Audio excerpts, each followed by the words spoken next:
Hello दोस्तों, स्वागत है आपका घटना चक्र जी के चैनल पर। आज के इस वीडियो में कंप्यूटर से रिलेटेड एक अगला महत्वपूर्ण टॉपिक पढ़ेंगे जो कि रहेगा कंप्यूटर साइबर सिक्योरिटी। मतलब जो नेटवर्क अटैक एंड सिक्योरिटी से रिलेटेड एक टॉपिक होता है कंप्यूटर में, जो कि एग्ज़ाम में पूछा जाता है। इसको हिंदी में नेटवर्क हमला व सुरक्षा से डिनोट करते हैं। इसमें काफ़ी सारे पॉइंट्स जो कि साइबर अपराध से रिलेटेड जो प्रमुख शब्दावलियाँ हैं, जैसे मेलवेयर, फिशिंग, स्पाईवेयर या स्नैपिंग, एडवेयर, तरह की सारी चीज़ें पढ़ेंगे और इसमें उससे ही रिलेटेड टॉप 50 क्वेश्चन आपको इसमें देखने को मिलेंगे। तो चलिए वीडियो को स्टार्ट करते हैं। जो टॉपिक है नेटवर्क सिक्योरिटी एंड अटैक, इसको कहीं कहीं भविष्य के कौशल और साइबर सुरक्षा मतलब skill of the future and cyber security से सिलेबस में डिनोट किया गया है। नेटवर्क सिक्योरिटी एंड अटैक से ही रिलेटेड ये सारे क्वेश्चन रहेंगे। क्वेश्चन देखेंगे पहला, साइबर सुरक्षा क्या है।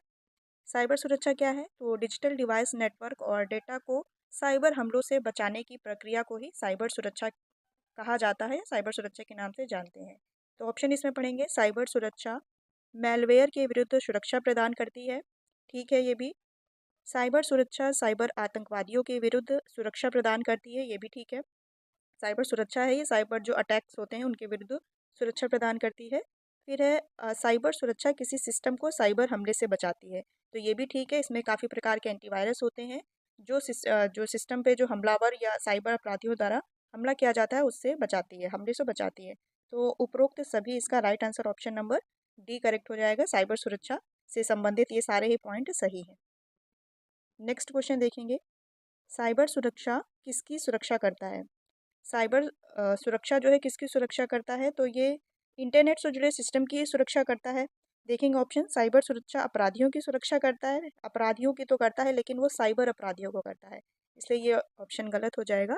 फिर है साइबर सुरक्षा इंटरनेट से जुड़े सिस्टम की सुरक्षा करता है, ये ठीक है, इंटरनेट से जुड़े सभी सिस्टमों की सुरक्षा करता है। फिर है साइबर सुरक्षा हैकर्स की सुरक्षा करता है, हैकर्स की कहाँ सुरक्षा करता है, तो ये भी गलत हो जाएगा, इनमें से कोई नहीं। राइट आंसर हो जाएगा ऑप्शन नंबर बी करेक्ट हो जाएगा। साइबर सुरक्षा इंटरनेट से जुड़े सिस्टम की सुरक्षा करता है। फिर नेक्स्ट क्वेश्चन है, निम्न में से कंप्यूटर सुरक्षा के जनक के रूप में किसे जाना जाता है। कंप्यूटर के जनक तो चार्ल्स बेबेज सभी जानते होंगे, कंप्यूटर के जनक चार्ल्स बेबेज को कहा जाता है, लेकिन इसमें पूछ रहा है कंप्यूटर सुरक्षा। जब हम साइबर सुरक्षा पढ़ रहे हैं तो कंप्यूटर सुरक्षा के जनक का भी नाम पता होना चाहिए। तो इनके जनक मुख्य रूप से दो हैं, बॉब थॉमस और ऑगस्ट हैक हॉफ करके, या कहीं कहीं कैप क्रॉफ्स करके भी लिखा हुआ है। तो उपरोक्त तो दोनों हो जाएगा इसका राइट आंसर, या तो फिर कहीं ऑप्शन में सिर्फ बॉब थॉमस दे या सिर्फ ऑगस्ट कैकहॉफ दे या कहीं दोनों दे। तो उपरोक्त दोनों इसका फिलहाल सही आंसर हो जाएगा, क्योंकि 1971 में बॉब थॉमस द्वारा एक वायरस बनाया गया था, क्रीपर। इस कारण से इन्हें कंप्यूटर सुरक्षा का जनक माना जाने लगा। और फिर सन 1883 में जो ये ऑगस्ट है, ये एक अमेरिकी वैज्ञानिक है, इनके द्वारा इनक्रिप्शन कुछ क्रिप्टोग्राफी लिखा गया था, जिसके कारण क्रिप्टोग्राफी कह सकते हैं एक प्रकार सा पासवर्ड और पिन कोड की प्रणाली, तो ये ऑगस्ट कैफॉफ द्वारा दिया गया था। तो दोनों को ही मुख्य रूप से कंप्यूटर सुरक्षा के जनक के रूप में जाना जाता है। इनसे क्वेश्चन ये भी बन सकता है कि पासवर्ड और पिन कोड के जनक के रूप में किसे जाना जाता है, तो ये ऑगस्ट कैफॉफ का नाम याद रखेंगे। फिर नेक्स्ट क्वेश्चन है, निम्नलिखित में से किसे कंप्यूटर सिस्टम नेटवर्क या उनसे जुड़ी जानकारी को चुराने, जासूसी करने, क्षति पहुंचाने या नष्ट करने के प्रयास के रूप में परिभाषित किया गया है। तो कंप्यूटर सिस्टम नेटवर्क या उसमें छेड़खानी करना या उसकी जासूसी करना, किसी प्रकार से नेटवर्क को क्षति पहुंचाना या नष्ट करना को साइबर हमला के नाम से ही जाना जाता है। कंप्यूटर सुरक्षा नहीं होगा, क्रिप्टोग्राफी नहीं होगा, ये डिकोडिंग होता है, सॉरी पिन कोड और जो पासवर्ड और पिन कोड जनरेट होते हैं ये क्रिप्टोग्राफी होता है। डिजिटल हैकिंग भी नहीं होगा। डिजिटल हैकिंग जब किसी प्रकार से अपराध किसी महत्वपूर्ण चीज़ के लिए हैक कर लेना कंप्यूटर को, वो डिजिटल हैकिंग होता है। इसमें कंप्लीट अगर देखा जाएगा तो साइबर हमला के नाम से उसको जानते हैं। हैकिंग मतलब किसी पर्टिकुलर चीज़ को हैक कर लेना, लेकिन इसमें कह रहा है कि कंप्यूटर सिस्टम नेटवर्क या उनसे जुड़ी जानकारी को चुराने, जासूसी करने, क्षति पहुंचाने, नष्ट करने, इंक्लूडिंग ऑल ऑफ दीज, तो इसको क्या कहेंगे, साइबर हमला के नाम से जानेंगे। ऑप्शन नंबर ए इसका करेक्ट हो जाएगा। इसमें से कुछ ऐसे भी क्वेश्चन हैं जो कि प्रीवियस ईयर क्वेश्चन पूछे गए हैं, तो उसके आगे डिनोट कर दिया गया है कौन सा क्वेश्चन किस एग्जाम में पूछा गया है। नेक्स्ट है, निम्नलिखित में से कौन सा साइबर सुरक्षा का एक प्रकार है। साइबर सुरक्षा का प्रकार देखेंगे, नेटवर्क सुरक्षा ये भी एक प्रकार ही है नेटवर्क की सुरक्षा। एप्लीकेशन सुरक्षा ये भी ठीक है, सॉफ्टवेयर की सुरक्षा के लिए कोई ना कोई एंटीवायरस डाउनलोड किया जाता है, वो भी ठीक, ये भी ठीक है एप्लीकेशन सुरक्षा। क्लाउड सुरक्षा ये भी एक इंटरनेट स्टोरेज सुरक्षा के रूप में जाना जाता है। क्लाउड सुरक्षा को अभी आगे पढ़ेंगे डिटेल में। तो ये सभी प्रकार जो जितने भी दिए गए हैं ये सभी ही साइबर सुरक्षा के प्रकार हैं। तो इसमें से उपरोक्त सभी ऑप्शन नंबर डी करेक्ट हो जाएगा। अगला क्वेश्चन है, निम्नलिखित में से कौन नेटवर्क सुरक्षा का उद्देश्य है। नेटवर्क सुरक्षा का उद्देश्य है गोपनीयता। ठीक है, गोपनीयता मतलब नेटवर्क सुरक्षा का गोपनीयता ये सुनिश्चित करता है कि डेटा केवल उन्हीं लोगों के लिए भेजा गया है या उन्हीं लोगों के पहुंच योग्य है जो उसे देखने के लिए अधिकृत है, मतलब जो इसके देखने के लिए वैलिड है। तो गोपनीयता, तो ठीक है, नेटवर्क सुरक्षा का एक उद्देश्य है गोपनीयता। सत्यनिष्ठा क्या है, तो सत्यनिष्ठा मतलब डेटा सटीकता और स्थिरता सुनिश्चित करना, जिसे कि अनधिकृत व्यक्तियों को छेड़छाड़ इसमें नहीं करनी चाहिए। सत्यनिष्ठा ये भी सही हो जाएगा, डेटा की सटीकता और स्थिरता सुनिश्चित करना। उपलब्धता से क्या तात्पर्य है, तो उपलब्धता का उद्देश्य ये सुनिश्चित करना है कि डेटा नेटवर्क संसाधन सूचनाएं और सेवाएं वैध उपयोगकर्ता या जैसे वैलिड जो यूज़र है उनके लिए हमेशा उपलब्ध रहे, जब भी उन्हें इनकी आवश्यकता हो तो उसको आसानी से इसका उपयोग कर सके, उपलब्धता है ना। तो ये सारे ही नेटवर्क सुरक्षा के मुख्य उद्देश्य हैं, गोपनीयता, सत्यनिष्ठा, उपलब्धता, उपरोक्त सभी इसका करेक्ट आंसर हो जाएगा। फिर नेक्स्ट क्वेश्चन है, निम्नलिखित में से कौन सा एक प्रकार का साइबर हमला है। साइबर हमला देखेंगे, फिशिंग, फिशिंग भी साइबर हमला है। और एसक्यूएल इंजेक्शन भी साइबर हमला का ही एक प्रकार है। पासवर्ड अटैक ये भी एक, पासवर्ड अटैक भी हमले साइबर हमले का प्रकार है। तो उपरोक्त सभी इसका ऑप्शन नंबर डी करेक्ट हो जाएगा। अब जो कुछ जैसे शब्दावलियां हैं, देखिए इसमें काफ़ी सारी शब्दावलियां ऐसी हैं जो कुछ लोगों के लिए अननोन होंगी या कुछ लोग उससे पहली बार उस शब्द को पढ़ रहे होंगे। तो उन जो शब्दावलियां टफ शब्दावलियां हैं उसको डिस्क्रिप्शन मतलब पूरा ही डिस्क्राइब करके लिखा गया है। जैसे कि अब इसमें जितनी भी शब्दावलियां आई हैं तो इनसे रिलेटेड आपको इफेक्ट पता होने चाहिए। आप देखेंगे नीचे दिया गया है फिशिंग अटैक। फिशिंग अटैक ये भी साइबर हमले का ही एक पार्ट है। ये क्या होता है फिशिंग अटैक, फिशिंग अटैक मतलब फिशिंग हैकर्स द्वारा, मतलब फिशिंग का यदि शाब्दिक अर्थ देखा जाए, फिशिंग अगर हिंदी में देखा जाए, फिशिंग मतलब मछलियों को जाल में फंसाने से रिलेटेड है। तो फिशिंग अटैक क्या है, फिशिंग हैकर द्वारा इंटरनेट पर नकली वेबसाइट या ईमेल के माध्यम से इंटरनेट यूज़र के साथ की गई धोखेबाजी को फिशिंग अटैक कहते हैं। जैसे हम लोग भी जब फ़ोन मोबाइल यूज़ करते हैं, इंटरनेट यूज़ करते हैं, उसमें भी कुछ नकली या फेक वेबसाइट होती हैं या कुछ फेक ईमेल आ जाते हैं और उसमें नीचे लिखा रहता है इस पर क्लिक करें, लिंक पर क्लिक करें। तो उस फिशिंग अटैक मतलब मछली के लिए जो जाल बिछाया जा रहा है, अटैकर्स के लिए यूज़र जो इंटरनेट यूज़र है वो एक मछली का प्रकार है। कोई फंसता है इस अटैक में, कोई नहीं फंसता है। तो ये एक फिशिंग अटैक जो कि साइबर अटैक का ही एक प्रकार है। देखिए इससे क्वेश्चन अभी यूपी कांस्टेबल का जो एग्ज़ाम हुआ था 2024 में, इससे एक क्वेश्चन बना था। इसका क्वेश्चन मैंने लिख दिया हुआ है कि किस साइबर अपराध में संवेदनशील जानकारी खुलासा करने के लिए व्यक्तियों को धोखा देना शामिल है। देखिए क्वेश्चन इस प्रकार से पूछा जाएगा, आपको पहले उस शब्द का मतलब पता होना चाहिए, तब आप किसी भी प्रकार का क्वेश्चन सॉल्व कर सकेंगे। क्वेश्चन का प्रकार देखिए, किस साइबर अपराध में संवेदनशील जानकारी खुलासा करने के लिए व्यक्तियों को धोखा देना शामिल है। काफ़ी सारे मतलब 4 ऑप्शन थे, उसमें से राइट आंसर फिशिंग था। जरूरी देखिए अभी फिशिंग से आपको देखना काफ़ी सारे क्वेश्चन अलग अलग टाइप से पूछे जाएंगे। तो ये क्वेश्चन एक पूछा गया था, आप याद रखेंगे। फिशिंग अटैक क्या होता है, मतलब यूजर्स को झूठा या झूठी ईमेल या झूठे वेबसाइट दिखाकर उसको फिशिंग अटैक करना। फिर अभी एक जो एसक्यूएल आया था, एसक्यूएल इंजेक्शन ऊपर ऑप्शन में आया था, वो देख लेंगे क्या है। ये स्ट्रक्चर्ड क्वेरी लैंग्वेज है एसक्यूएल इंजेक्शन। यह एक गुप्त प्रकार का साइबर हमला है। क्या है, साइबर हमला है जिसमें हैकर किसी वेबसाइट में अपना कोड डालकर उसको उसको सुरक्षा उपाय को तोड़ता है। एक स्पेशल कोड होता है जिसके माध्यम से उसकी जो सुरक्षा उपाय है उसको तोड़ता है और सुरक्षित डेटा को पहुंचाता है। एक बार अंदर जाने के बाद वे वेबसाइट के डेटाबेस को नियंत्रित करता है और उपयोगकर्ता की जानकारी को हाईजैक कर लेता है। स्पेशल ही कोड होता है। Structured Curie language SQL injection से क्या समझते हैं, आपको समझ में आ गया होगा। ये एक बार डेटा वेबसाइट के डेटाबेस को नियंत्रित कर लेता है किसी प्रकार से और उसको पूरा हाईजैक कर देता है। फिर है पासवर्ड अटैक आया था। तो पासवर्ड अटैक क्या है? आमतौर पे सभी जानते होंगे पासवर्ड अटैक। इसका मतलब किसी भी तरह से पासवर्ड को चुराना, अनुमान लगाना या अन्यथा समझौता करने की कोशिश करना जिससे किसी सिस्टम या खाते या अकाउंट में अनधिकृत मतलब गैर गैर कानूनी तरीके से प्रवेश मिल सके, पासवर्ड अटैक हो जाता है। फिर अगला क्वेश्चन देखेंगे, साइबर स्पेस डैश द्वारा गढ़ा गया था। मतलब जो साइबर स्पेस है ये किसके द्वारा शब्द दिया गया था? स्पेस कह सकते हैं अंतरिक्ष। तो साइबर स्पेस भी एक अलग ही दुनिया है अटैकर्स की, या जो इंटरनेट यूजर्स हैं ये जहाँ पर बड़े तरीके से यूज होता है वो साइबर स्पेस के नाम से जाना जाता है, मतलब साइबर का अंतरिक्ष। तो इस शब्द को जो पहली बार दिया गया था ये दिया गया था एक अमेरिकी कनाडाई लेखक हैं 1984 में, ये विलियम गिब्सन, नाम याद रखेंगे, विलियम गिब्सन द्वारा ये साइबर स्पेस शब्द दिया गया था। ठीक है, ऑप्शन नंबर बी इसका राइट हो जाएगा। फिर अगला क्वेश्चन देखेंगे, सरकारों ने देश या राज्य के लिए साइबर सुरक्षा प्रदान करने के लिए कुछ उच्च कुशल हैकरों को काम पर रखा है। इस प्रकार के हैकर को क्या कहा जाता है? चार प्रकार के मतलब होते तो काफ़ी हैं लेकिन मुख्य रूप से चार प्रकार के हैकर्स हैं, अभी आगे उनको पढ़ेंगे। इसमें जो पूछा जा रहा है, सरकारों, देखिए ये हैकर्स हैं लेकिन ये अच्छे वाले हैकर्स हैं जिनको सरकारों ने देश या राज्य के लिए साइबर सुरक्षा प्रदान करने के लिए कुछ कुशल हैकरों को काम पर रखा है। इस प्रकार के हैकर्स को क्या कहा जाता है?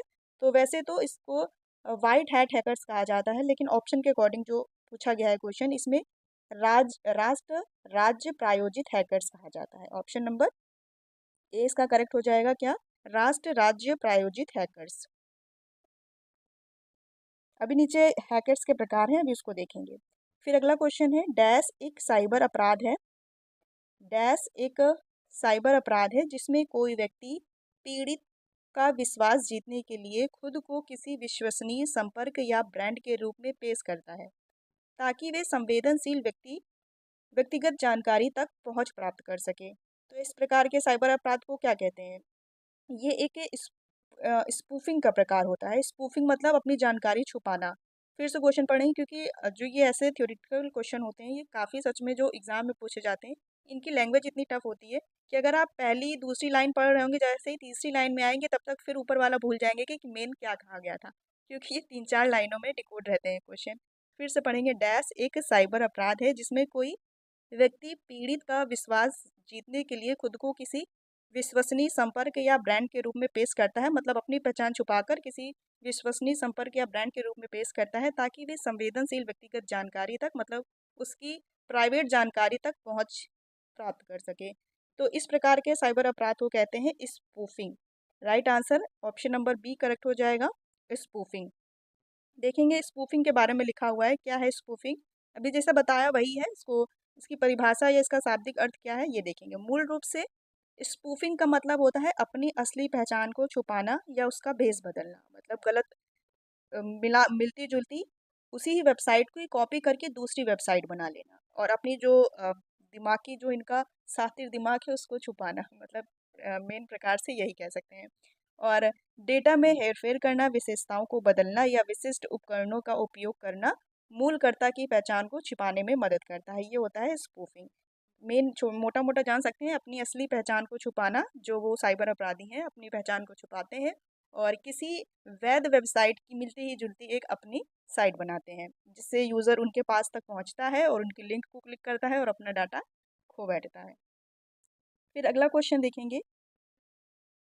10 क्वेश्चन हो चुके हैं दोस्तों, बताइएगा वीडियो कैसा लग रहा है या क्वेश्चन ये कैसे लग रहे हैं, क्योंकि इन क्वेश्चनों को बहुत, ये वीडियो कम से कम 3 से 4 दिन में कंप्लीट हो पाया है। और ये देख रहे होंगे जो कंप्यूटर की प्लेलिस्ट है इसमें अभी तक 3 वीडियो अपलोड किए जा चुके हैं और ये देखिएगा ये एक से कम 7 से 8 दिनों बाद ये कंप्यूटर की वीडियो आई है, क्योंकि इसको बनाने में कम से कम 3 से 4 दिन का, क्वेश्चन ढूंढने में 3 से 4 दिन का समय लगा है। और क्वेश्चन ऐसे नहीं है कि नॉर्मली है, क्वेश्चन काफ़ी पूछे गए, ये सारे ही क्वेश्चन कहीं ना कहीं एग्जाम में पूछे गए क्वेश्चन है, तो ये काफ़ी क्वेश्चन आपके एग्जाम के लिए इम्पोर्टेंट रहने वाले हैं। तो ये जो वीडियो को बनाने का मुख्य उद्देश्य है आप तक अच्छी चीज़ें पहुंचाना ही मुख्य उद्देश्य है। जैसे जैसे जैसे एग्जाम में क्वेश्चन पूछे जाते हैं बस वही चीज़ें हैं। तो आपको अगर वीडियो अच्छा लग रहा हो तो वीडियो को ज़रूर लाइक कीजिएगा और और भी पढ़ने वाले बच्चे हैं इनके साथ आप शेयर कर सकते हैं। चलिए अगले क्वेश्चन में आएंगे। देखेंगे किसी लक्ष्य या पीड़ित उपयोगकर्ता का आईपी, ये आईपी एड्रेस होता है, आईपी पता, प्राप्त करने के लिए साइबर हमलावर आमतौर पर निम्नलिखित में से किसे निशाना बनाते हैं? किसी लक्ष्य या पीड़ित उपयोगकर्ता का आईपी एड्रेस प्राप्त करने के लिए साइबर हमलावर जो होते हैं आमतौर पर निम्नलिखित में से किसको निशाना बनाते हैं? तो ये वेबसाइट वेबसाइट के माध्यम से ही तो हैक कर पाते हैं। जैसे हम कोई चीज़ और सर्च कर रहे हैं ऑनलाइन मतलब इंटरनेट पर, और मिलती ही जुलती उसकी वेबसाइट काफ़ी सारी नीचे आ गई, आप भ्रमित हो गए कि नहीं, अच्छा जो मैं सर्च कर रहा था उसकी एक वेबसाइट ये भी है। वो ओरिजिनल नहीं वेबसाइट है, लेकिन वो हैकर्स द्वारा बनाई गई है। तो किस पर निशाना बनाते हैं अधिकतर? तो ये वेबसाइटों को निशाना बनाते हैं, जिसके माध्यम से वे आप तक या मतलब इंटरनेट यूज़र तक पहुंच सकते हैं। ऑप्शन नंबर इसका सी करेक्ट हो जाएगा। अगला क्वेश्चन है 12वां। डैश एक प्रकार का साइबर अपराध है जिसका उपयोग साइबर अपराधी एक सिस्टम या नेटवर्क प्रतिबंधित करने के लिए करते हैं। डैश एक प्रकार का साइबर अपराध है जिसका उपयोग साइबर अपराधी एक सिस्टम या नेटवर्क प्रतिबंधित करने के लिए करते हैं। तो ये होता है DDoS या DOS। इसको कहते हैं distributed denial of service. Right answer option number D हो जाएगा, डिस्ट्रीब्यूटेड डिनायल ऑफ सर्विस। देखिए इसमें लिखा हुआ है ना प्रतिबंधित, और डिनायल मतलब भी मना करना होता है, तो नेटवर्क प्रतिबंधित करने के लिए denial of service, distributed denial of service, इसका डी आंसर करेक्ट हो जाएगा। नीचे शायद लिखा हुआ है, हाँ लिखा हुआ है, देखेंगे इसको क्या है ये DDoS, distributed denial of service. यह एक साइबर हमला है जिसमें कई स्रोतों से एक वेबसाइट या नेटवर्क पर भारी मात्रा में ट्रैफिक भेजकर, ट्रैफिक का मतलब यातायात वाला ट्रैफिक नहीं है, इसमें ट्रैफिक का मतलब, साइबर ट्रैफिक का मतलब विभिन्न प्रकार की अवांछनीय ऐड या विभिन्न प्रकार के ऐड देकर उसको इसमें डिनोट किया गया है साइबर ट्रैफिक के माध्यम से। भारी मात्रा में ट्रैफिक भेजकर उसे बाधित किया जाता है जिससे वह वैध उपयोगकर्ताओं के लिए अनुपलब्ध हो जाता है। डिनायल ऑफ सर्विस पता हो गया होगा, DDoS। इसमें काफ़ी प्रकार के वेबसाइट या नेटवर्क पर अवांछनीय ट्रैफिक भेजकर परेशान किया जाता है जिससे वैध उपयोगकर्ता के लिए अनुपलब्ध हो जाती है। और इसमें शब्द था buffer, buffer overflow, fishing. Copyright आपको पता होगा, जो कॉपी वीडियो की कॉपी कर लेता है वो यूट्यूब या कहीं भी कॉपीराइट उल्लंघन माना जाता है कॉपी करने को। अब इसमें देख लेंगे जो बफर ओवरफ्लो है ये क्या है, ये क्या एक नई समस्या है। तो बफर ओवरफ्लो एक समस्या है, ये भी साइबर अपराध की एक, देखेंगे, एक साइबर सुरक्षा समस्या है जो तब होती है जब डेटा की मात्रा मेमोरी बफर की क्षमता से अधिक हो जाती है जिससे आसन्न मेमोरी स्थानों को दूषित किया जा सकता है और प्रोग्राम को नुकसान पहुंचाया जा सकता है। बफर ओवरफ्लो मतलब अधिकता की मात्रा है ना। ये भी एक साइबर सुरक्षा समस्या है जो तब होती है जब डेटा की मात्रा मेमोरी बफर की क्षमता से अधिक हो जाती है जिससे आसन्न मेमोरी स्थानों को दूषित किया जा सकता है या करप्ट किया जा सकता है और प्रोग्राम को नुकसान पहुंचाया जा सकता है। ठीक है, ये भी आपको पता चल गया होगा बफर ओवरफ्लो क्या है। फिर नेक्स्ट क्वेश्चन देखेंगे। निम्नलिखित में से किसे किसी सिस्टम या नेटवर्क को नुकसान पहुंचाने या खतरा पैदा करने के प्रयास के रूप में परिभाषित किया गया है? क्या पूछ रहा है, किसी सिस्टम या नेटवर्क को नुकसान पहुंचाने या खतरा पैदा करने के प्रयास के रूप में परिभाषित किया गया। ठीक है, खतरा नहीं, कोई बन ही नहीं रहा है इसका। सिस्टम अपहरण ये भी नहीं है। डिजिटल अपराध मतलब किसी तरीके से साइबर अपराधियों द्वारा कोई ना कोई एक क्राइम करना, वो होता है डिजिटल अपराध। जैसे किसी का पैसा ऑनलाइन ही कट जाते हैं वगैरह, या फिर डिजिटल अपराध कह सकते हैं किसी को डिजिटल अरेस्ट कर लेना गलत तरीके से, अपनी पहचान छुपाकर या अपने आप को पुलिस अधिकारी बताकर, वो डिजिटल अपराध बेसिकली एक मेन उद्देश्य होता है डिजिटल अपराध का। इसमें पूछ रहा है किसी सिस्टम या नेटवर्क को नुकसान पहुंचाना, तो साइबर हमला ही होता है जो हम लोग टॉपिक पढ़ रहे हैं, साइबर अटैक। तो ऑप्शन नंबर इसका डी करेक्ट हो जाएगा, साइबर हमला। फिर अगला क्वेश्चन देखेंगे। निम्नलिखित में कौन सा साइबर अपराधियों द्वारा किया गया एक मनोवैज्ञानिक घोटाला है जहां उपयोगकर्ता को गोपनीय जानकारी प्रदान करने के लिए डिजिटल रूप से आश्वस्त किया जाता है? कौन सा साइबर अपराधियों द्वारा किया गया एक मनोवैज्ञानिक घोटाला है जहां उपयोगकर्ताओं को गोपनीय जानकारी प्रदान करने के लिए डिजिटल रूप से आश्वस्त किया जाता है? मतलब जो यूज़र है, इंटरनेट पर जो यूज़र है उसको कुछ किसी न किसी प्रकार से गुमराह करना। मनोवैज्ञानिक घोटाला या मनोवैज्ञानिक मतलब आप कुछ और सर्च कर रहे हैं, आ कुछ और रहा है, उसी की मिलती-जुलती साइट। इसको क्या कहेंगे? इसको फ़िशिंग हमला के नाम से ही जाना जाता है। ऑप्शन नंबर बी करेक्ट हो जाएगा। देखिए फ़िशिंग हमला से काफ़ी क्वेश्चन पूछे जाते हैं, कई-कई प्रकार के। अभी एक जो यूपी कांस्टेबल 2024 एग्जाम में आया था वो भी फिशिंग से ही था, लेकिन वो क्वेश्चन पूछने का प्रकार कुछ और था। ये यूपीएसआई 2021 में, सॉरी 17 में पूछा गया क्वेश्चन है, और इसका भी पूछने का प्रकार कुछ अलग है। ये फिशिंग हमला मतलब उपयोग की जानकारी, मतलब किसी प्रकार से उपयोगकर्ता की जानकारी प्राप्त करना अपनी पहचान गुप्त करके। जैसे कि उपयोगकर्ता को झूठे ईमेल या संदेश भी दिखा सकते हैं इसमें, और जो दिखाने में वैध वेबसाइट दिखने में, मतलब जो एक वैध वेबसाइट से ही आए हुए लगते हैं, मतलब लेकिन है अंदर से कुछ और वो। तो फिशिंग मतलब छुपाकर हमला करना। ऑप्शन नंबर बी इसका करेक्ट हो जाएगा। फिर इसमें एक शब्द है MITM हमला। ये क्या है, हो सकता है ये भी कभी एग्जाम में बन जाए क्वेश्चन। तो DDoS बताया है, डिनाइल ऑफ सर्विस अटैक। ये देख लेंगे।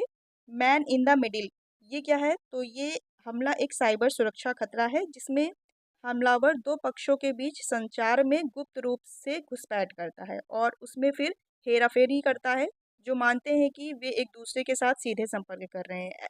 मतलब मैन इन द मिडिल, दो व्यक्ति आपस में अपना संचार कर रहे हैं, इसमें कोई मध्य में कोई तीसरा व्यक्ति आ गया है और इनके बीच की सारी गुप्त रूप से घुसपैठी कर रहा है, तो उसको क्या कहा जाता है, मैन इन द मिडिल। फिर अगला क्वेश्चन है, निम्नलिखित में से कौन सा साइबर अपराधियों द्वारा डेटा उल्लंघन में अपनाया जाने वाला कदम नहीं है। साइबर अपराधियों द्वारा डेटा उल्लंघन मतलब साइबर अटैक में अपनाया जाने वाला कदम नहीं है। एक्सफिल्ट्रेशन मतलब अपने सिस्टम को जैसे फिल्टर करना या उसकी कमियां हटाना, तो एक्सफिल्ट्रेशन ठीक है। ये साइबर अपराधियों द्वारा नहीं, ये हालांकि यूजर द्वारा किया जाता है। फिर है अनुसंधान और जानकारी एकत्र करना। ठीक है। फिर है इसमें पूछ रहा है अपनाया जाने वाला कदम नहीं है, तो ये हैकर्स तो करेंगे ही, अनुसंधान और की गुप्त रूप से जानकारी एकत्र करना। फिर है सिस्टम पर हमला करना। फिर है इसमें बग्स को ठीक करना। सिस्टम पर वो हमला भी करेंगे। एक्स फिल्ट्रेशन, सॉरी गलत बता दिया, सॉरी।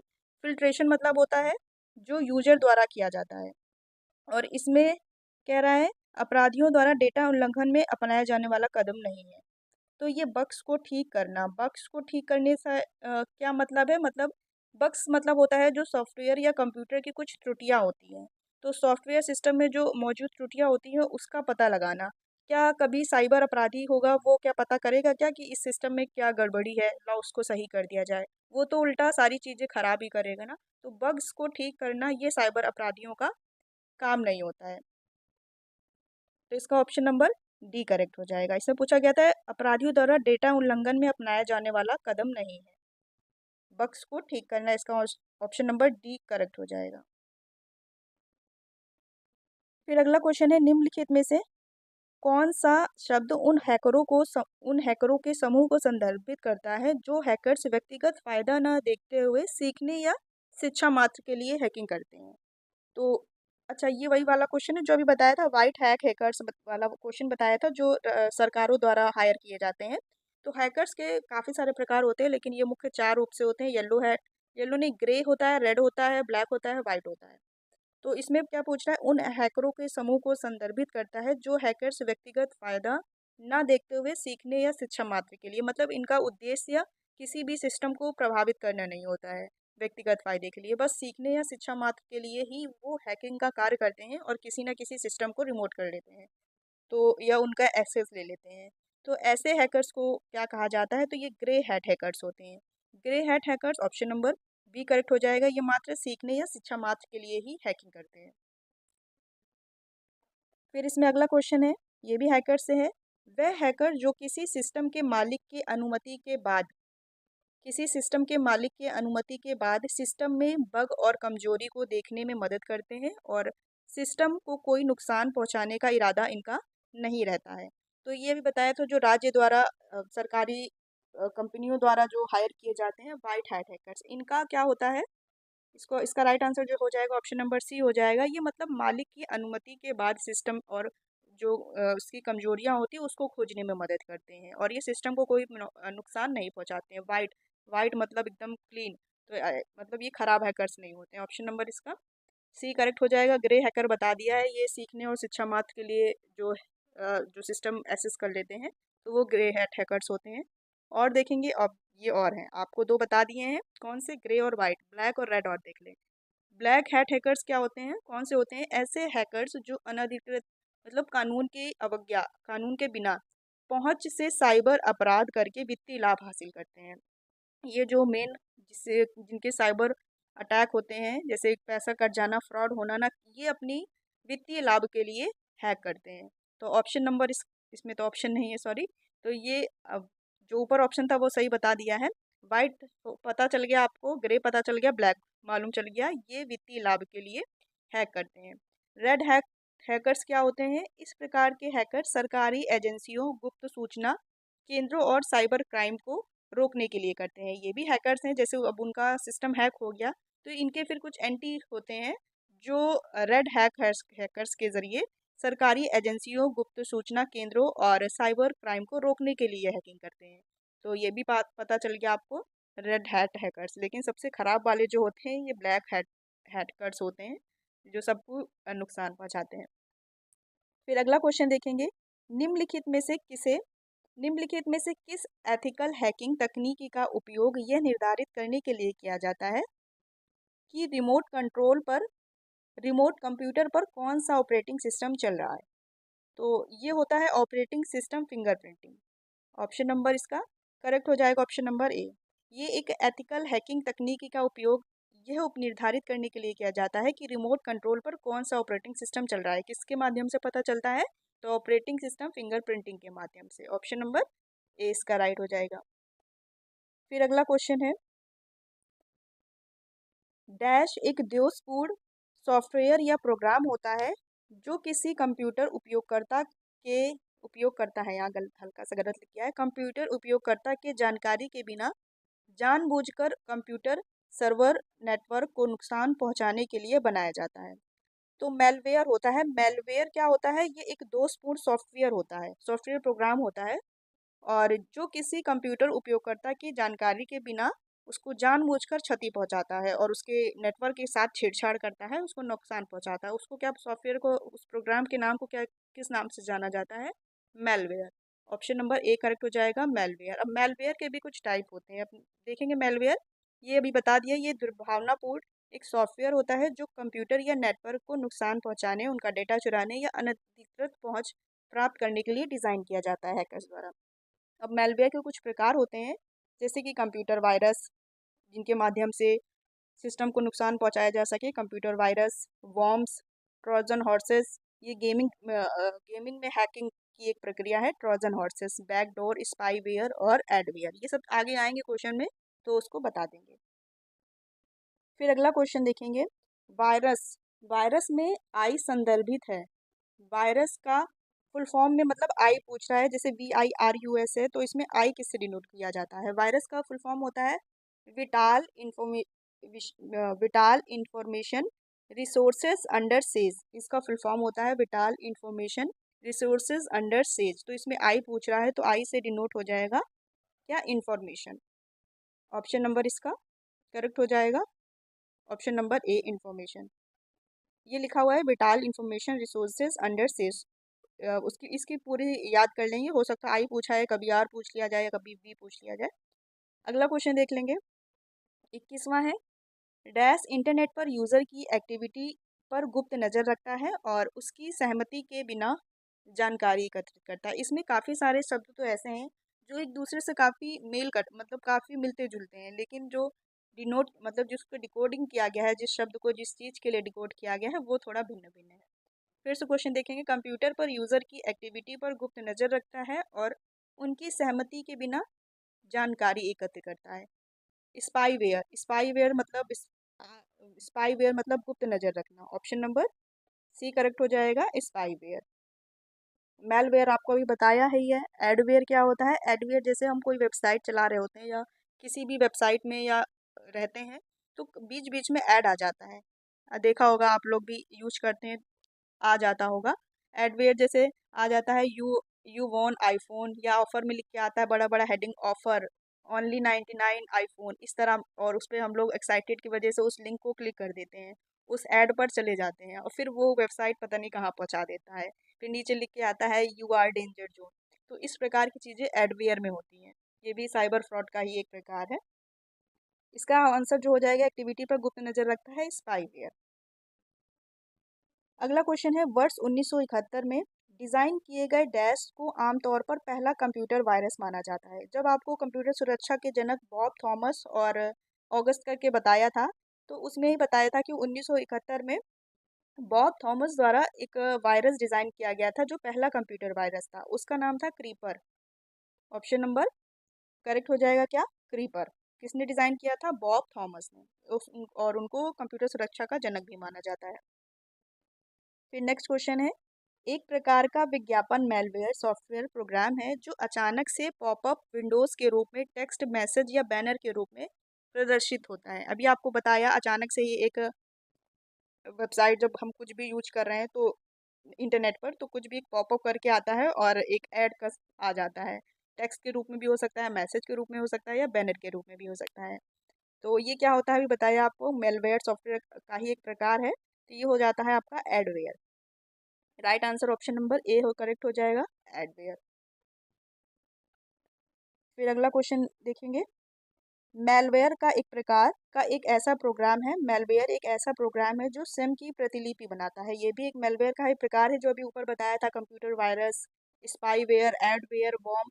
तो इसमें जो जो स्वयं की प्रतिलिपि बनाता है ये हो जाता है worm. Option number A correct हो जाएगा। ये स्वयं की प्रतिलिपि बनाकर नेटवर्क के माध्यम से एक कंप्यूटर से दूसरे कंप्यूटर में फैलता है। तो ये क्या कहते हैं? इसको वॉर्म कहते हैं। ऑप्शन नंबर ए इसका करेक्ट हो जाएगा। अगला क्वेश्चन देखेंगे, धोखे से किसी संवेदनशील सूचना या डेटा जैसे user name, password, credit card या डेबिट कार्ड विवरण को प्राप्त करने के प्रयास को जाना जाता है। क्या कहा जाता है इसको? इसको भी फिशिंग कहा जाता है। फिशिंग से, ये देखिए ये तीसरा क्वेश्चन है, ये भी पूछा गया है 2019, 5 साल पहले पूछा गया है। धोखे से किसी संवेदनशील मतलब कह सकते हैं फिशिंग अटैक, कुछ और वेबसाइट में ढूंढ रहे थे, किसी और में पहुंच गए उसकी मिलती जुलती साइट्स में आकर। तो वही धोखे से किसी संवेदनशील सूचना या data, user name, password, credit card, debit card विवरण को प्राप्त करना के प्रयास को क्या कहा जाता है? अब किसी दूसरी लिंक पर पहुंच गए, वहां पर बता रहा है आप पहले इस वेबसाइट में तभी एंटर कर सकते हैं। जब जैसे मतलब किसी फेक वेबसाइट पर पहुंच गए तो उसमें एंटर करने से पहले बताएगा आप इसमें तभी प्रवेश कर सकते हैं जब आप अपना यूजर नेम पासवर्ड डालेंगे। जहां आपने यूजर नेम पासवर्ड डाला वो आपका सिस्टम या मोबाइल हैक हो गया। इस अटैक को किस नाम से जाना जाता है? Phishing attack. ठीक है। बायोमेट्रिक तो वो होता है जहां हम इम्प्रेशन से अपना डेटा सही जगह दिखाते हैं। और मैडवेयर, अच्छा मैडवेयर, अभी जो एडवेयर आपको बताया, एडवेयर आपके सिस्टम पे आता है। एडवेयर आप जो कंप्यूटर सिस्टम पीसी यूज करते हैं उस पे आता है। मैडवेयर आपके मोबाइल फ़ोन पे आता है। ये दोनों ही शब्द सिमिलर है। मैडवेयर यूज किया जाता है मोबाइल फ़ोन में, मोबाइल फ़ोन के लिए, और एडवेयर आपके पीसी के लिए। दोनों है चीज़ सेम ही। फिर अगला क्वेश्चन देखेंगे, जब आप ब्राउज़र पर किसी डेटा को सर्च करते हैं, जब आप ब्राउज़र पे किसी डेटा को सर्च करते हैं तो उस डेटा यूज़र के आईडी और पासवर्ड सेव हो जाते हैं। आपने देखा होगा, आप लोग काफ़ी सारे आप वेबसाइट या आप ऐप यूज करते हैं, सब में आईडी यूज़र सबका चलता रहता है। जैसे कोई भी आपका स्टडी आपका सॉफ्टवेयर है उसमें भी एक आईडी पासवर्ड रहता है। इस प्रकार इसमें पूछ रहा है जो डेटा यूज़र आईडी पासवर्ड में सेव हो जाता है उसे क्या कहते हैं? तो उसे कुकीज़ कहते हैं। ये कुकीज़ में सेव हो जाता है। कुकीज़ में ये सारी सारी डिटेल सेव हो जाती हैं। तो आपको जब फिर आप दोबारा उस चीज़ पर जाएंगे, ऐप या वेबसाइट पे, तो आपको फिर से डालने की ज़रूरत नहीं पड़ेगी। आप उस पर क्लिक करेंगे, नीचे वो डिकोड कर देगा। क्यों? क्योंकि आपने पहले एक बार यूज कर लिया है, तो वो उसमें सेव हो जाता है, तो वही बार दोबारा भी दिखा देता है। वो उसे कुकीज़ कहते हैं। और कैश मेमोरी भी इससे ही मिलता जुलता है, लेकिन थोड़ा सा इसमें अंतर है। देख लेंगे क्या अंतर है। कुकीज़ और कैश मेमोरी दोनों ही वेब ब्राउजिंग के दौरान डेटा को स्टोर करने के लिए इस्तेमाल होती हैं। अभी बताया आपको, दोनों ही सिमिलर है, लेकिन वे अलग अलग तरह के डेटा को स्टोर करती हैं। दोनों अलग अलग प्रकार के डेटा को स्टोर करती हैं और दोनों अलग अलग तरीके से काम करती हैं। जैसे अभी कुकीज़ बताया, वो आईडी, पासवर्ड, यूज़र नेम को सेव करता है। देखिए इसमें लिखा है कुकीज़ आपकी जानकारी को सेव करता है, लेकिन यूज़र नेम और पासवर्ड के रूप में, या इन सब चीज़ों को स्टोर करता है कुकीज़।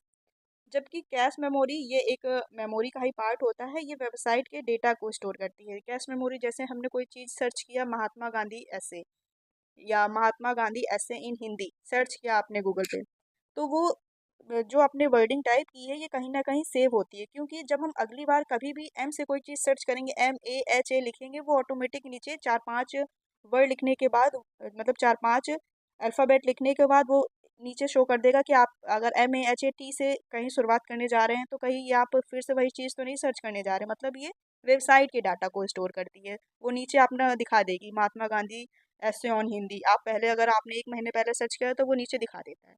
तो ये वेबसाइट के डेटा को स्टोर करती है, और कुकीज़ क्या आपके यूज़र नेम और पासवर्ड को स्टोर करती है। ठीक है, आपको अंतर अब समझ में आ गया होगा कुकीज़ और कैश मेमोरी क्या है। फिर अगला क्वेश्चन है, देखेंगे। डैश एक प्रकार का एक सॉफ्टवेयर है जिसे उपयोगकर्ता के कंप्यूटर को वायरस का पता लगाने और उनसे बचने में मदद करने के लिए डिज़ाइन किया गया है। तो आप अभी तक वायरस वायरस ये सब चीज़ें तो पढ़ ही रहे हैं, लेकिन उनसे बचने के लिए क्या बनाया गया है? उनसे बचने के लिए तो एंटीवायरस ही बनाया गया है ना। तो ऑप्शन नंबर सी करेक्ट हो जाएगा। क्या है?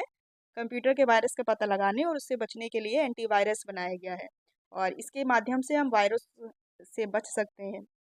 ऑप्शन नंबर सी इसका राइट हो जाएगा। कुछ लोकप्रिय जो एंटीवायरस के नाम हैं वो देख लेंगे। ये वीडियो बड़ा हो जाएगा, 35 मिनट्स हो चुके हैं। ये वीडियो अभी और 50 क्वेश्चन तक जाना है, ये वो वीडियो काफ़ी बड़ा हो सकता है। कुछ लोकप्रिय जो एंटीवायरस सॉफ्टवेयर है ये जैसे कि नॉर्टन है, अवीरा है, बाइट फेंडर है, मैकेफी है, एवेस्ट है, एवीजी, इसेट, कैस्परी, ये पूछा जाता है। क्विक पूछा जाता है, नॉर्टन पूछा जाता है, एवेस्ट भी पूछा जाता है, मैकेफी पूछा जाता है। ये क्या है? तो ये एंटीवायरस के प्रकार है। थोड़ा सा स्पीड पकड़ते हैं, देखेंगे अगला क्वेश्चन। निम्नलिखित में से कौन सा एक प्रकार का एंटीवायरस प्रोग्राम है? नॉर्टन, मैकेफी, कैस्पर स्काई, ये सभी अभी ऊपर बताए, ये सब एंटीवायरस के प्रकार हैं, या ये सब एंटीवायरस हैं। फिर अगला क्वेश्चन है, निम्नलिखित में से कौन सा एंटीवायरस सॉफ्टवेयर नहीं है? अवेरा, फायरफॉक्स, कैस्पर स्काई अभी बताया, मैकेफी बताया, अवीरा बताया। फायरफॉक्स एक ब्राउज़र है, ऑप्शन नंबर बी करेक्ट हो जाएगा। जैसे मोजिला, फायरफॉक्स, ये गूगल क्रोम, ये सारे क्या है? ब्राउज़र का ये एक प्रकार है। जैसे कि बताया अभी आपको, गूगल क्रोम हो गया, मोजिला हो गया, फायरफॉक्स, ये क्या है? ये सॉफ्टवेयर का प्रकार नहीं है, ये ब्राउज़र का प्रकार है। फिर अगला क्वेश्चन देखेंगे। ECS निम्नलिखित में से रखा जाता है, मतलब ECS का क्या फुल फॉर्म मेन पूछ रहा है। तो electronic clearing service, option number इसका करेक्ट हो जाएगा ए। ये एक ईमेल भुगतान प्रणाली, ईमेल नहीं सॉरी, ये एक इलेक्ट्रॉनिक भुगतान प्रणाली है। इसका यूज़ बैंक खातों के बीच पैसा भेजने या डिजिटल वित्तीय हस्तांतरण करने के लिए किया जाता है, इलेक्ट्रॉनिक क्लियरिंग सर्विस। अगला क्वेश्चन है, वह तकनीक की जिसके द्वारा डेटा को कूट या इनक्रिप्टेड रूप में परिवर्तित किया जाता है जिससे कि अनधिकृत व्यक्ति द्वारा इसे आसानी से ना समझा जा सके। इसको क्या नाम से जाना जाता है? इसको इनक्रिप्शन। आप व्हाट्सएप चलाते हैं, उसमें लिख के आता है नीचे चैटिंग के ऊपर एंड टू एंड इनक्रिप्शन, मतलब कि दो लोगों के बीच यदि चैटिंग हो रही है तो वो इसका जो मेन एक्सेस कर रहा है वो उसको भी ये चीज़ नहीं पता चलेगी कि आप क्या बात कर रहे हैं। वो किसी ना किसी कोडिंग के रूप में ही वहाँ प्रदर्शित होगी, तो जिससे ये सुरक्षित माना जाता है, इनक्रिप्शन। अगला क्वेश्चन देखेंगे। किसी लॉगिन नाम और पासवर्ड के प्रमाणीकरण को क्या कहा जाता है? तो ऑथेंटिफिकेशन कहा जाता है, authentication. Option number C correct है। किसी लॉगिन नेम और पासवर्ड के प्रमाणीकरण मतलब सत्यापिता को ऑथेंटिकेशन कहा जाता है। नेक्स्ट है प्लेटफॉर्म, प्लेटफॉर्म नहीं है। निम्नलिखित में से कौन सा ऑनलाइन वातावरण और डिजिटल मीडिया प्लेटफॉर्म से संबंधित उचित नैतिक व्यवहार की खोज को संदर्भित करता है? क्या है? ऑनलाइन वातावरण और डिजिटल मीडिया प्लेटफॉर्म से संबंधित उचित नैतिक व्यवहार की खोज को प्रदर्शित करता है। इसके लिए एक शब्द यूज किया जाता है जिसको कहा जाता है cyber things. Option number C correct हो जाएगा, साइबर थिंग्स। फिर अगला क्वेश्चन है, वाईफाई हैकिंग की प्रक्रिया में आमतौर पर निम्नलिखित में से किसका उपयोग किया जाता है? वाईफाई हैकिंग प्रक्रिया में यूज किया जाता है air crack NG. Option number A में लिखा हुआ है एयर क्रैक एनजी। ये क्या? ये नेटवर्क सॉफ्टवेयर ही होता है जिसमें वाईफाई नेटवर्क सुरक्षा का आकलन परीक्षण किया जाता है, और इसके उपयोग द्वारा वाईफाई नेटवर्क को हैक करने के समय नेटवर्क में और कमजोरी देखने के लिए इसका उपयोग किया जाता है, जो हैकिंग हो जाती है। ऑप्शन नंबर ए करेक्ट हो जाएगा। अगला क्वेश्चन है, निम्नलिखित में से कौन सा पोर्ट और आईपी एड्रेस स्कैनर उपयोगकर्ताओं के बीच प्रसिद्ध है? कौन सा पोर्ट और आईपी एड्रेस स्कैनर उपयोगकर्ताओं के बीच प्रसिद्ध है? तो ये हो जाएगा angry IP scanner. Option number B correct हो जाएगा। कहीं लिखा होगा आपको हिंदी में, यदि और भी लिखा हो तो कहीं लिखा होगा गुस्से में आईपी एड्रेस करके लिखा होगा।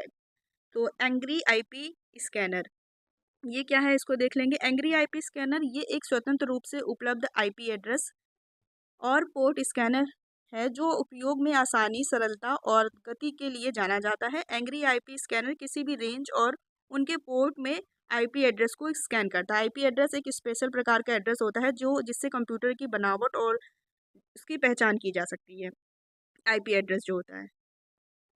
फिर अगला क्वेश्चन है, कोड रेड एक प्रकार का है। कोड रेड एक प्रकार का वायरस है। ऑप्शन नंबर इसमें वायरस, हाँ, ऑप्शन नंबर सी करेक्ट हो जाएगा। कोड एक क्या है? कोड रेड एक वायरस है। इसका ये कब 15 जुलाई, पूरी डेट भी एक एग्जाम में पूछी गई है। 15 जुलाई 2001 को ये इंटरनेट पर पहली बार देखा गया था। कोड रेड एक प्रकार का क्या है? कंप्यूटर वायरस है। नेक्स्ट है टीसीपी शब्द। टीसीपी और आईपी शब्द का अर्थ क्या है? टीसीपी का पूरा नाम काफी एग्जाम में पूछा जाता है, ट्रांसमिशन कंट्रोल प्रोटोकॉल है। ठीक है, ऑप्शन नंबर हाँ बी में दिया गया है, ट्रांसमिशन कंट्रोल प्रोटोकॉल। और आईपी का क्या है? Internet protocol. Option number B इसका करेक्ट हो जाएगा। Transmission TCP transmission control protocol और आईपी का हो जाता है इंटरनेट प्रोटोकॉल। देख लेंगे दोनों क्या है। टीसीपी ट्रांसमिशन कंट्रोल प्रोटोकॉल यह एक प्रोटोकॉल है जिसका इस्तेमाल इंटरनेट पर दो अलग अलग एप्लीकेशनों के बीच कनेक्शन बनाने के लिए किया जाता है।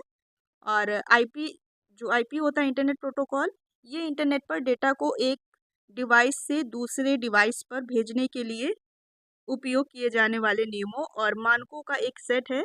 ये हर डिवाइस को एक विशिष्ट संख्यात्मक पता भी बताया, एक विशेष पहचान देता है। आईपी एड्रेस, यही आईपी एड्रेस, यही इंटरनेट प्रोटोकॉल आपको बताया, उसकी सुरक्षा से संबंधित है इंटरनेट प्रोटोकॉल।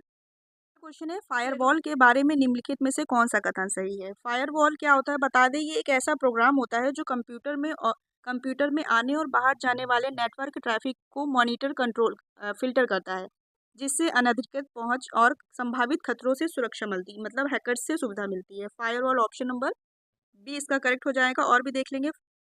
अगला क्वेश्चन है, नेटवर्क सुरक्षा विधियों में ईमेल सुरक्षा के बारे में निम्नलिखित में से कौन सा कथन सही है? ईमेल सुरक्षा, फिशिंग, ऑप्शन नंबर पहले ए पढ़ेंगे। फिशिंग सबसे अधिक उपयोग की जाने वाली विधियों में से एक है जिसका उपयोग हैकर्स द्वारा नेटवर्क तक पहुंच प्राप्त करने के लिए किया जाता है। ईमेल सुरक्षा के बारे में निम्नलिखित में से कौन सा? अब ठीक है, फिशिंग अभी आपको बताया क्या होता है।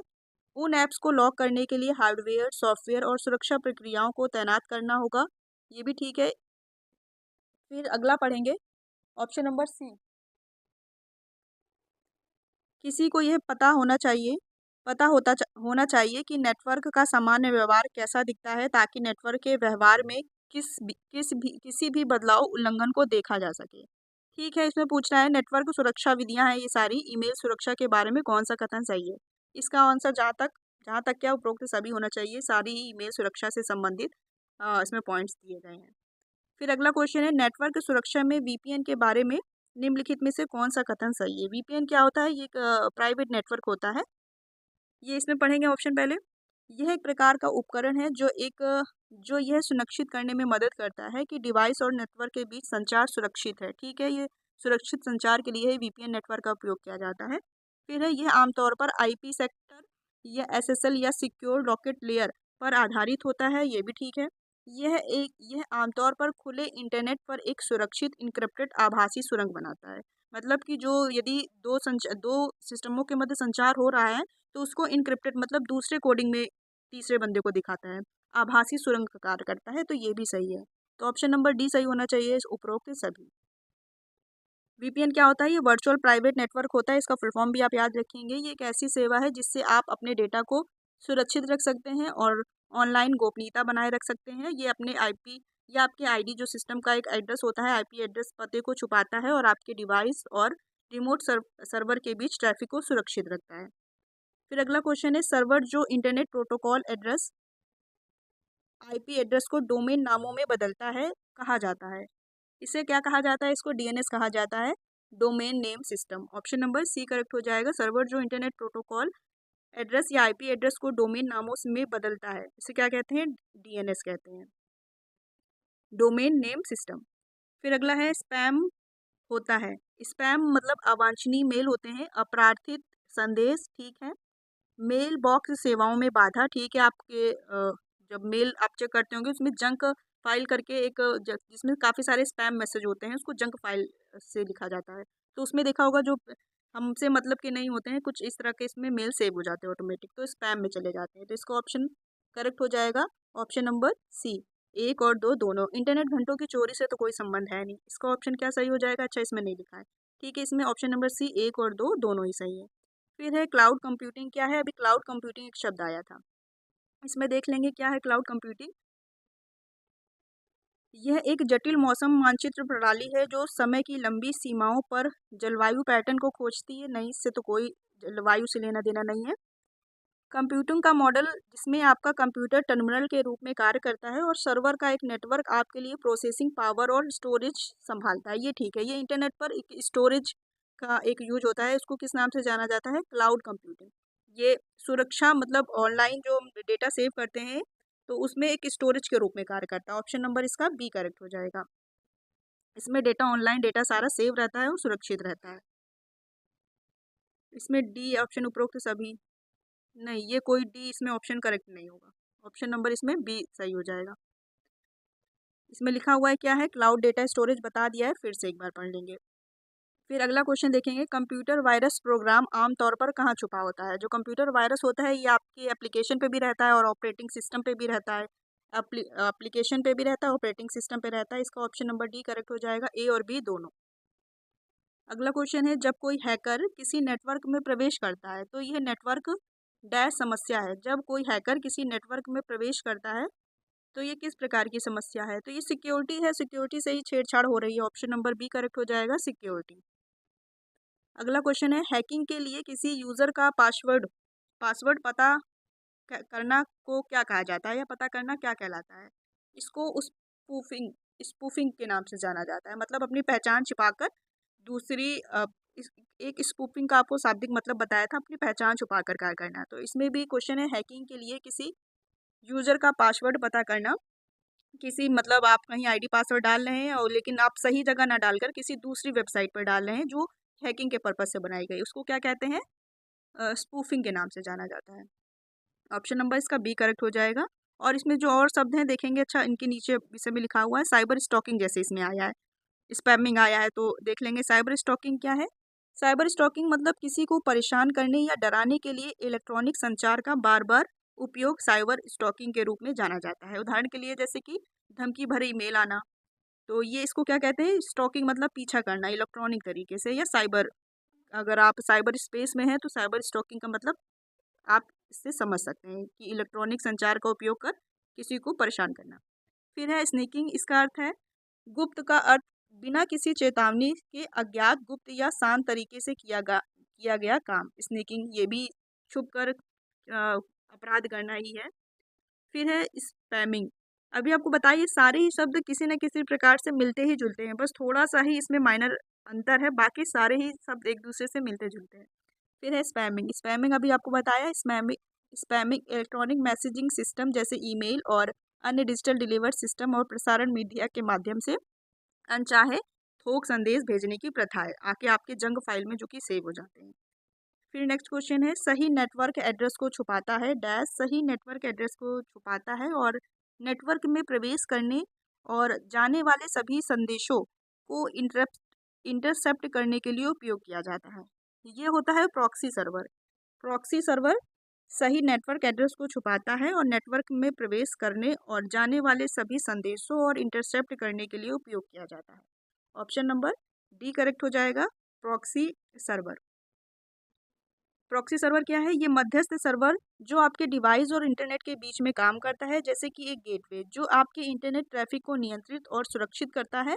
प्रॉक्सी सर्वर आपके आईपी एड्रेस को छुपाते हैं जिससे आपकी गोपनीयता बढ़ती है, मतलब ये आईपी एड्रेस को छुपा के रखता है जिससे आपको हैकिंग का, जैसे कोई भी हैकर है अगर आईपी एड्रेस आपको पता लगा लेगा तो वो सिस्टम हैक कर लेगा। तो प्रॉक्सी सर्वर आपके आईपी एड्रेस को छुपाते हैं, ठीक है। फिर अगला क्वेश्चन है, साइबर सिक्योरिटी अटैक वह कौन सा शब्द है जो बड़े पैमाने पर अटैक नेटवर्क बनाने के लिए एक साथ कई परस्पर जुड़े उपकरणों को लक्षित करता है? साइबर सिक्योरिटी अटैक वह कौन सा शब्द है जो बड़े पैमाने पर अटैक नेटवर्क बनाने के लिए एक साथ कई परस्पर जुड़े उपकरणों को लक्षित करता है? ये होता है बोटनेट अटैक।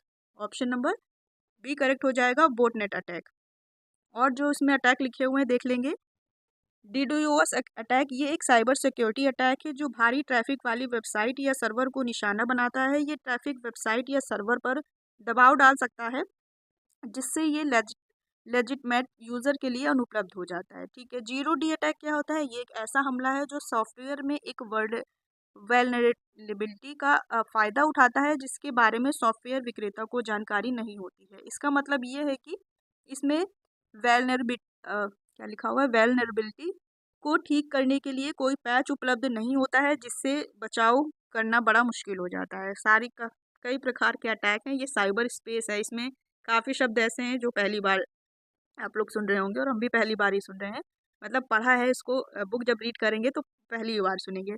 फिर है स्पेयर फिशिंग अटैक। ये क्या है? ये एक टारगेटेड अटैक होता है, जिससे पीड़ित को किसी मैलिशियस लिंक पर क्लिक करने या इन्फेक्टेड अटैचमेंट खोलकर धोखा देने के लिए डिज़ाइन किया जाता है। सब वही साइबर अटैक, साइबर स्पेस, उसी से रिलेटेड हैं सब। फिर अगला क्वेश्चन है, कंप्यूटर के संदर्भ में जिस तरीके से कोई विरोधी सिस्टम में प्रवेश कर सकता है और संभावित रूप से क्षति का कारण बन सकता है, उसे क्या कहा जाता है? उसे अटैक सरफेस कहा जाता है। कंप्यूटर के संदर्भ में जिस तरीके से कोई विरोधी सिस्टम में प्रवेश कर सकता है और संभावित रूप से क्षति का कारण बन सकता है, जिसे अटैक सरफेस कहा जाता है। ऊपर भी काफ़ी प्रकार के अटैक है, देख लीजिएगा, पढ़ लीजिएगा, हो सकता हो आने वाले एग्जाम में उससे भी क्वेश्चन बन जाए। अटैक सरफेस लिखा हुआ है, आप इसको देख लेंगे। फिर अगला क्वेश्चन है, डैश प्रथम साइबर कानून है जो भारत में ई कॉमर्स के लिए कानूनी ढांचा प्रदान करता है। तो कौन सा है? ये अधिनियम है सूचना प्रौद्योगिकी अधिनियम, इंफॉर्मेशन टेक्नोलॉजी एक्ट सन 2000। ऑप्शन नंबर बी करेक्ट हो जाएगा। ये शायद 17 अक्टूबर सन 2000 में अधिनियम आया था। जो आईटी एक्ट से संबंधित अपराध होते हैं, इसकी ऑप्शन नंबर इसका बी करेक्ट हो जाएगा। सूचना प्रौद्योगिकी अधिनियम या आईटी एक्ट से संबंधित निपटने से लिए कानूनी प्रावधान। ये हो गए 50 क्वेश्चन। और एक आपके लिए टेस्ट है, ट्रोजन ट्रोजन हॉर्सेज डैश एक उदाहरण है। किसका उदाहरण है? आपको बहुत अच्छे से बताया था, मेलवेयर का है कि ऑपरेटिंग सिस्टम का है कि फायरवॉल का है या एंटीवायरस का है। तो इसका आंसर आप लोग कमेंट बॉक्स में ज़रूर बताइएगा। और दोस्तों, वीडियो अगर अच्छी लगी हो तो वीडियो को लाइक कीजिएगा। इस प्रकार के और भी इम्पोर्टेंट टॉपिक पर, कंप्यूटर का जो टॉपिक है, इस प्रकार के और भी कंप्यूटर टॉपिक जैसे कि आर्टिफिशियल इंटेलिजेंस है, डीप लर्निंग है ना, तो इन सब चीज़ों से भी क्वेश्चन जैसे बन रहे हैं आजकल एग्जाम में, तो उससे संबंधित भी आपको वीडियो देखने को मिलेगी।